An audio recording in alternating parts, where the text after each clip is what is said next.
إذا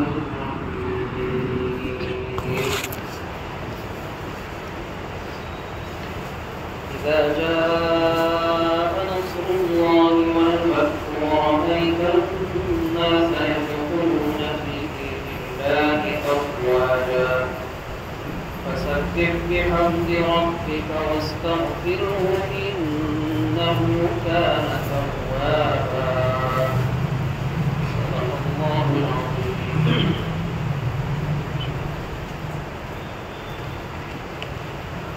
اس وقت ہم جو سورج شروع کر رہے ہیں اس کے دو نام،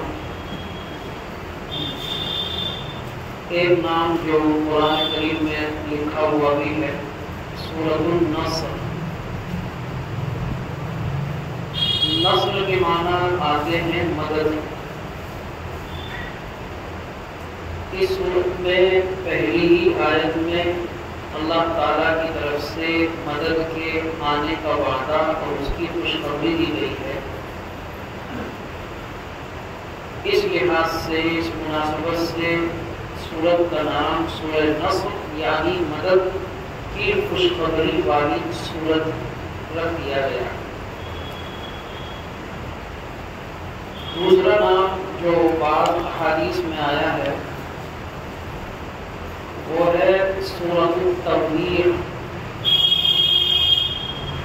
توبیخ کے معنی ہے رخصت کرنے والی. اس سورہ مبارکہ میں بہت اشاروں میں نبی کریم صلی اللہ علیہ وسلم کے دنیا سے رخصت ہونے کی طرف اشارہ ہے. اور اس صورت کے اشاروں سے یہ پتہ چلتا ہے کہ اب اللہ کے نبی صلی اللہ علیہ وسلم دنیا میں بہت زیادہ دن تک رہنے والے نہیں ہیں. تو چونکہ یہ صورت آپ کے دنیا سے رخصت ہونے کا اشارہ بھی ہے، اس لحاظ سے اس مناسبت سے اس صورت کا نام سورۃ التوبیخ یعنی رخصتی والی صورت بھی رکھ دیا گیا. اس صورت کی خصوصیت یہ ہے کہ نبی کریم صلی اللہ علیہ وسلم پر اترنے والی یہ سب سے آخری صورت ہے. اس کے بعد آپ صلی اللہ علیہ وسلم پر کوئی پوری صورت ایک ساتھ نہیں اتری. صورت اترنے کے لگ بھگ 2 سال بعد تک آپ باحیات رہے، لیکن میں کہہ رہا ہوں کہ کوئی پوری صورت آپ پر نہیں اتری. پوری صورت اس لیے کہہ رہا ہوں کہ اس صورت کے بعد بھی نبی علیہ السلام پر بعض آیات اتری. تو ایک 2 آیتیں کچھ اتری ہیں لیکن پوری صورت کوئی اتری ہو ایسا نہیں. اس لیے میں نے کہا کہ آپ صلی اللہ علیہ وسلم پر اتاری جانے والی اللہ کی طرف سے آنے والی سب سے آخری صورت ہے.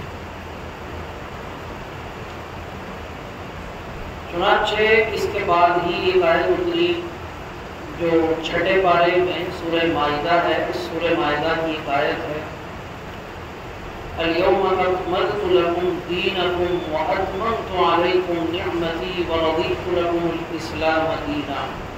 یہ اتنی آیت اس سورت کے بعد آئی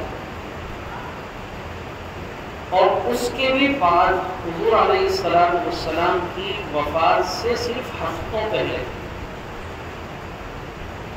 ایک اور آیت اتری جو قرآن کریم کی سب سے پہلی سورت سورہ بقرہ کی آیت ہے وَاتَّقُوا يَوْمًا تُرْجَعُونَ فِيهِ إِلَى اللَّهِ. علماء کہتے ہیں کہ یہ آپ علیہ السلام پر آنے والی سب سے آخری وحی ہے.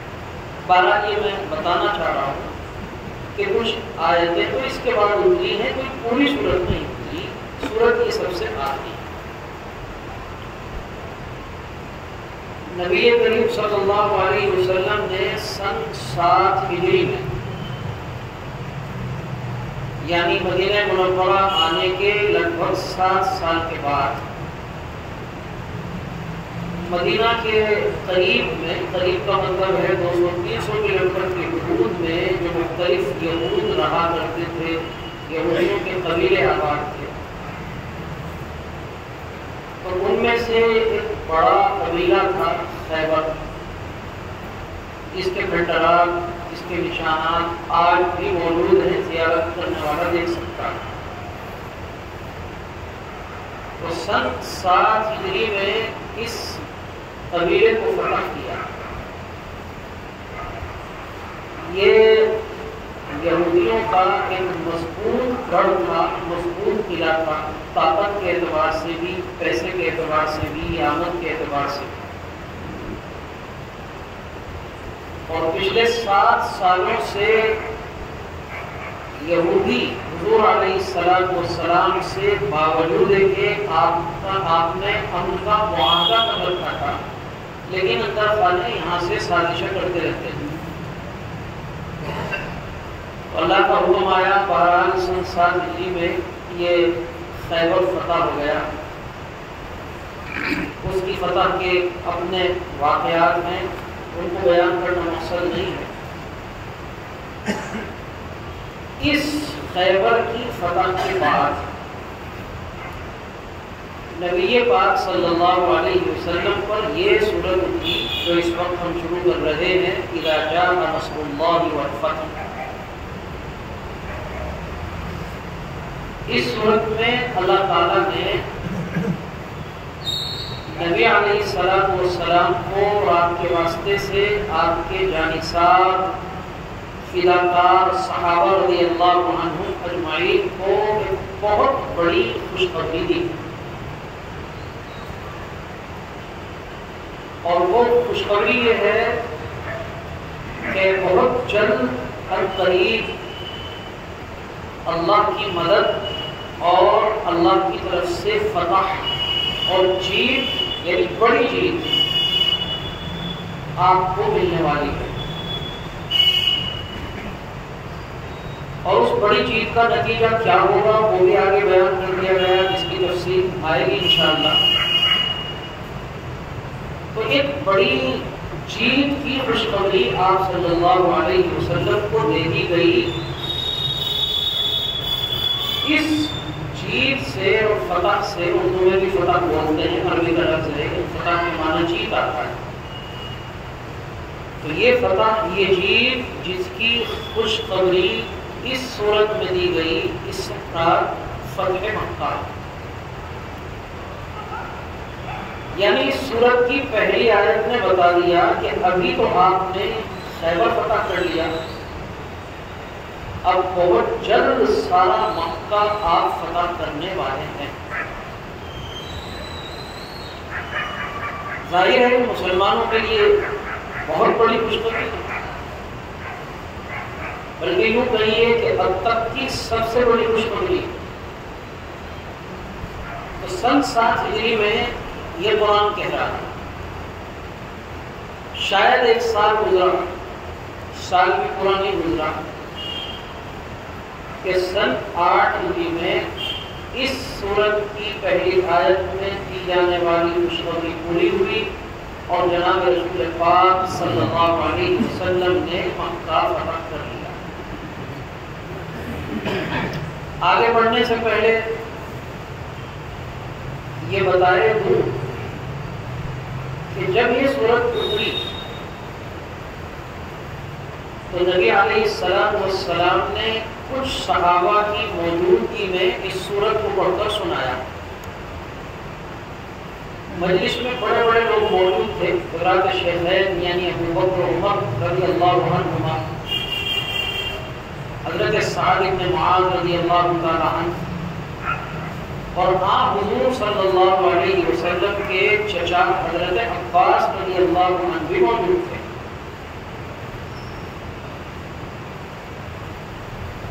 جب ان حضرات نے آپ کی زبان مبارک سے یہ سورت سنی اور پھر اس کے چرچے فوراً ہوئے، تو صحابہ نے خوشیاں منانی شروع کر دی۔ صاحب نے بتایا کہ مسلمانوں کے لیے سب سے بڑی بشارت ہے کہ مکہ فتح ہونے جا رہا ہے۔ مکہ جو ان کا وطن بھی ہے اور کفر و شرک کا ہیڈ آفس اور ہیڈ کوارٹر بھی ہے، اور بحیثیت مسلمان صحابہ کی آرزوؤں اور امنگوں کا مرکز بھی ہے۔ جب ہم اور تم جیسے کمزور ایمان لوگوں کو مکہ کے نام پر ایک مرتبہ کم سے کم اپنی دھڑکنیں بڑی ہوئی محسوس ہوتی ہیں، تو صحابہ رضی اللہ عنہم اجمعین کے کیا جذبات ہوں گے؟ تو انہوں نے خوشیاں منانی شروع کی، خوشی کی بات تھی۔ لیکن حضور علیہ السلام کی چچا حضرت عباس رضی اللہ عنہ سننے کے بعد رونے لگے۔ نبی علیہ السلام نے دیکھا کہ چچا کی آنکھیں ڈبا رہی ہیں، رو رہے ہیں، پوچھا کہ پیارے چچا جان، اس صورت کو سن کر لوگ تو خوشیاں منا رہے ہیں، آپ بجائے خوشی کے رو رہے ہیں، رونے کی وجہ بتائیے، آپ رو کیوں رہے؟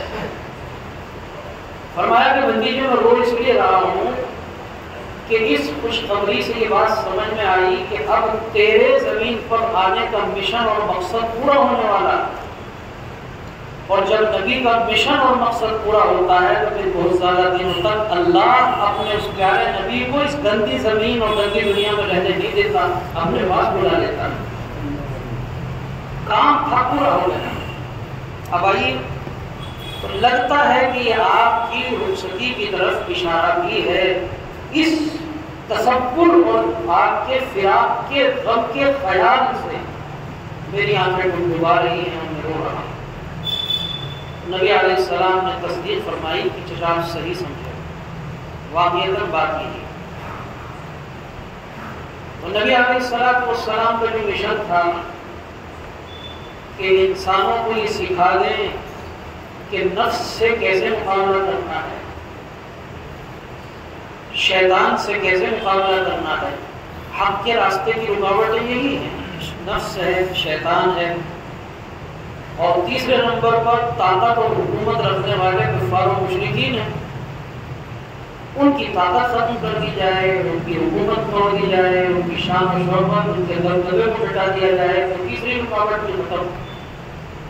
اور چوتھی رکاوٹ منافقین ہیں جو لوگوں کو بہلاتے ہیں، بہکاتے ہیں، کھسلاتے ہیں۔ تو تین کام تو ہو چکے ہیں، نفس سے نمٹنے کے طریقے اب تک نبی بتا چکے ہیں، شیطان سے مقابلے کے طریقے بتا چکے ہیں، منافقوں کی بھی پوٹ قرآن نے جگہ جگہ کھول دی ہے، کچھ رہا نہیں، ایک چیز رہ گئی ہے، کفار کی طاقت ختم کرنا، وہ بتا دیا گیا کہ قریب فتح مکہ کی صورت میں حاصل ہو جائے گی۔ تو خود سمجھ میں بات آ رہی کہ مشن پورا ہونے والا ہے، اس لیے حضرت روئے۔ تو بہرحال میں نے بتایا کہ سن 7 ہجری کا ایک قصہ ہے، سن 8 ہجری میں اللہ سبحانہ و تعالیٰ نے فتح عطا فرمائی اور قرآن کی یہ پیشین گوئی پوری۔ ظاہر ہے یہ اللہ عالم الغیب کی دی ہوئی خبر ہے جو سب کچھ کرتا ہے۔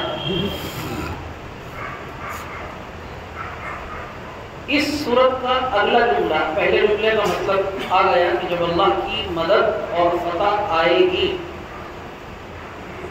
وَرَأَيْتَ النَّاسَ يَدْخُلُونَ فِي دِينِ اللَّهِ أَفْوَاجًا، اور اس فتح کے بعد یہ ہوگا کہ آپ دیکھیں گے کہ لوگ اللہ کے دین میں ٹیمیں کی ٹیمیں، جماعتوں کی جماعتیں، گروہ کے گروہ، فوجوں کی فوجیں، قبیلوں کی قبیلوں کی شکل میں داخل ہو جائیں۔ یہی ہوا۔ 8 ہجری میں حضور علیہ السلام نے مکہ فتح کیا، اور کس شان سے فتح کیا کہ ایک خون نہیں بہا، ایک قطرہ خون زمین پر نہیں گرا، کوئی توپیں نہیں داغی گئی، گولیاں نہیں چلی، گردنیں نہیں اڑی۔ اللہ کا وعدہ تھا کہ مدد اور فتح، تو ایسی مدد آئی کہ کچھ کرنے کی ضرورت نہیں، بڑی آسانی سے مکہ فتح ہوا۔ اور یہ مکہ آپ جانتے ہیں کہ وہ سرزمین تھی جہاں 13 سال تک نبی علیہ السلام کے ساتھ ظلم و ستم کا وہ کون سا حربہ تھا جو نہ آزمایا گیا؟ وہ سرزمین کے جہاں اللہ کا نام لینا اتنا بدترین جرم کہ جس نے اللہ کا نام لیا اللہ کو ایک مانا، اسے گرم ریت پر تپتی ہوئی دوپہروں میں لٹا کر سینوں پر اس کے پتھر رکھ دیے جاتے تھے، کوڑے مارے جاتے تھے، نمازوں پر پابندیاں تھیں، اور انتہائی ہو گئی کہ 3 سال تک ان مخالفین کی سازش سے اللہ کے نبی صلی اللہ علیہ وسلم شیب ابی طالب میں بائیکاٹ کے بعد انہیں محصور کر دیا گیا، اور وہاں رہنے والوں نے سوکھے چمڑے کھا کھا کر زندگیاں بچائیں۔ وہ مکہ اتنی آسانی سے اللہ نے فتح کی۔ بڑے بڑے آپ کے وہ دشمن یہاں آج بھی موجود ہیں جنہوں نے یہ سلوک آپ کے اور آپ کے صحابہ کے ساتھ کیا۔ آپ چاہتے تو آج کون سا انتقام ان سے نہیں لے سکتے تھے، لیکن آپ رحمت للعالمین تھے۔ اللہ نے ساری مخلوق میں سب سے اونچے اور بلند اور اعلیٰ اخلاق دے کر آپ کو بھیجا تھا۔ آپ نے انسانیت، رحمت، محبت اور اللہ کی مخلوق کے ساتھ شفقت کی وہ مثالیں قائم کی کہ پوری انسانی دنیا اس کی مثال پیش نہیں کر سکتی۔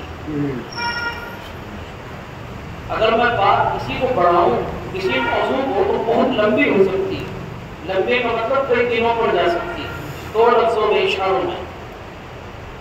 پوری دنیا میں آپ ان قوموں کی تاریخیں پڑھیے جنہوں نے کسی بھی ملک کو فتح کیا ہو اور وہ اس ملک میں فاتح کی حیثیت سے داخل ہوئے، پوری انسانیت۔ لڑائی کے میدان میں جو ظلم نہیں ہوئے، دشمنی کے درمیان جو ظلم نہیں ہوئے، وہ فاتح یعنی جیتنے والی قوموں نے فتح کے بعد اس ملک اس علاقے میں داخل ہونے کے بعد مفتوح قوموں کے ساتھ کیے۔ روم پہ کھڑی کرنے والی داستانیں تاریخ میں بکھری پڑی، کیونکہ گھمنڈ میں، تکبر میں کہ اب تو جیت گئے ہیں، اب کون روکنے والا ہے، کون قانون ہے، کون مقابل ہے، اب تو جو کرنا ہے کرو۔ ایسی ایسی داستانیں ہیں فاتح قوموں کی، اور ان میں یہ فاتح قومیں بھی ہیں جو آج اپنے آپ کو مہذب اور انسانی حقوق کی بات کرنے والی اور انسانی حقوق کا سرپرست بتاتی ہیں۔ ان کی داستانیں وحشت و بربریت کے اور ظلم و ستم کے ننگے ناچ سے بھری ہوئی ہیں، اور یہ ہمیں کہتے ہیں دہشت گردی کا مذہب، آتنکواد کا مذہب، تلوار کی زور پر کھائے جانے والا مذہب۔ بات کریں، مقابلہ کریں تو ہم بتائیں، ان کی تاریخ بھی بتائیں، ان کا آئینہ بھی دکھائیں اور اپنا بھی بتائیں۔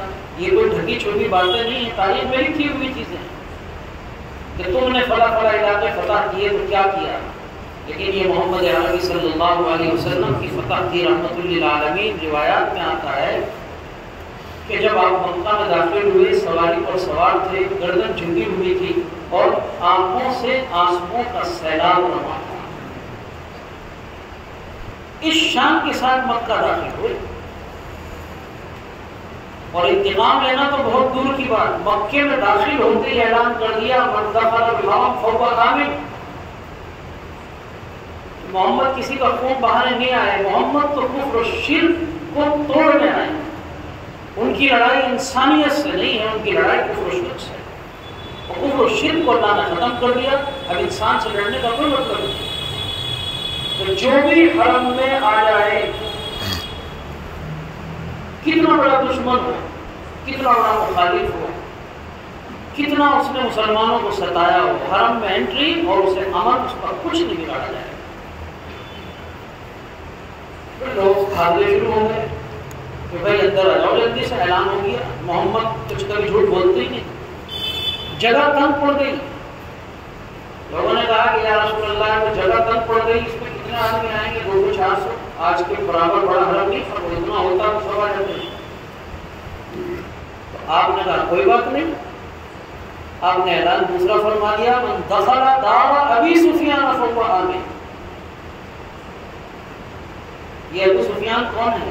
آپ کے سسر، اور وہ ابو سفیان ہیں جو آج تک ہر اسلام مخالف سازش میں آگے رہے ہیں۔ جتنا ستایا جا سکتا تھا اتنا ستانے میں انہوں نے کوئی کسر نہیں چھوڑی، لیکن سردار ہیں مکے کے، بڑے آدمی اور بڑے قابل لائق انسان۔ آپ نے ان کی عظمت، ان کی بڑائی، ان کی سرداری کا آج بھی پورا لحاظ کیا اور ان کو یہ بڑائی عطا فرمائی کہ بھائی جو ابو سفیان کے گھر میں آ جائے چلو وہ اس کی بھی جان بخش دی جائے۔ ابو سفیان کو اتنا بڑا اعزاز ملا تو ایمان لے آئے، اس لیے میں ادب سے نام بھی لے رہا ہوں۔ لوگوں نے کہا کہ رسول اللہ اس سے بھی بات نہیں بنی، اب بھی لوگ کم پڑ گئے، بہت سے لوگ امن کی تلاش میں ہیں، تو آخر میں آپ نے اعلان فرما دیا کہ جو اپنے گھر میں رہے گا وہ امن میں، اور اعلان فرمایا لا تثریب علیکم اليوم، آج بدلہ اور انتقام تو دور کی بات، ہماری زبان میں اگر ترجمہ کروں کسی کو چوں بھی نہیں کہا جائے گا، کچھ نہیں۔ اور وہ مکہ جو بڑے بڑے سردار اور بڑے بڑے خاندان والوں کا مرکز تھا، اور جن کی مخالفت کی ایک وجہ یہ بھی تھی کہ ان میں خاندانی پڑھائی کے جراثیم موجود تھے۔ تو سب سے افضل خاندان قریش کی شاخیں دنیا بھر کی، پورے سعودی یعنی پورے عرب میں، پوری دنیا میں وہ بڑا خاندان شمار ہوتا تھا۔ ایک بڑائی تھی ان کے دماغ میں، نبوت۔ حضور علیہ السلام نے مکہ میں داخل ہوتے ہی سب سے پہلے خاندان اور برادری اور اپنے آپ کو بڑا سمجھنے کا غرور توڑا۔ بلال کو حکم دیا کہ بلال خانہ کعبے کی چھت پر چڑھو اور اللہ کا نام بلند کرو۔ کسے؟ بلال کو، جن کا کوئی ماں باپ کا تھا پتہ نہیں، زندگی کا ایک بڑا حصہ غلامی میں گزار کر آئے، اور جنہیں مکے کی سرزمین پر اللہ احد، اللہ ایک ہے کہنے کے نتیجے میں انہیں متکبر برادری بات اور سرداری کے گھمنڈ میں مبتلا لوگوں نے لٹا کر مارا ہے۔ بعد میں پتہ چلے کہ اسلام میں برادری بات نہیں چلتا، اسلام میں تو اللہ سے تعلق چلتا ہے۔ تو سارے مکے کو چھوڑ کر، ابو بکر عمر کو چھوڑ کر بلال کو خانہ کعبے کی چھت پر چڑھا کر مستعد دلوائی، تاکہ قیامت تک کے مسلمانوں کو ایک میسج چلا جائے کہ اللہ اس کے نبی کی نظر میں مقام تقوی اور اللہ اور رسول کی اتباع سے ہوتا ہے، خاندان اور سرداری سے نہیں ہوتا۔ تو بہرحال یہ پیشین گوئی یوں پوری وَرَأَيْتَ النَّاسَ يَدْخُلُونَ فِي دِينِ اللَّهِ أَفْوَاجًا، بس مکہ فتح ہو گیا اور اس شان کے ساتھ فتح ہوا۔ میں نے بہت مختصر آپ کو بتایا، وہ لوگوں کی ٹیمیں اللہ کے دین میں داخل ہونی شروع ہو گئی۔ بہت سے لوگ وہ تھے خود مکہ اور اس کے آس پاس جو بہت پہلے یہ یقین کر چکے تھے کہ محمد سچے ہیں، غلبہ انہی کا ہونا ہے، لیکن وہ یہ سوچتے تھے اگر ہم ایمان لے آئے تو یہ مکے والے ہماری درگت بنا دیں گے۔ خاموش تھے۔ مکہ فتح ہو گیا، اب کفار و مشرکین کا زور ٹوٹ گیا، اب تو کوئی خطرہ نہیں رہا، تو پورے قبیلے آتے اور اسلام میں داخل ہو گئے۔ اور صرف مکہ ہی نہیں، پڑوس میں شام، سیریا، یمن، وہاں سے بھی قبیلوں کے قبیلے 100، 1000، 200، 400، یعنی آج تک جو لوگ اسلام لاتے تھے اکا دکا یا زیادہ سے زیادہ ایک گھر، زیادہ سے زیادہ 10-5، اب تک کی تاریخ یہ تھی۔ لیکن اس طرح جماعت وار اسلام میں داخل ہونا کا سلسلہ ایک پہلی مرتبہ شروع ہوا اور اللہ کی دی ہوئی خبر پوری۔ اللہ نے کہا تھا جب مکہ فتح ہوگا، جیت آئے گی، تو آپ لوگوں کو دیکھیں گے کہ وہ اللہ کی دین میں جماعت در جماعت شامل ہو رہے ہیں، وہ شامل۔ اس کے بعد اللہ نے آپ کو ایک حکم دیا کہ جب ایسا ہو جائے، تو میں نے بتایا کہ ایسا ہوا، لیکن جب قرآن اتر رہا ہے کہ جب ایسا ہو جائے آپ اب یہ کام کریں۔ ایک کام اللہ نے آپ کو بتایا، اس کی تشریح انشاءاللہ کریں۔ سبحان اللہ۔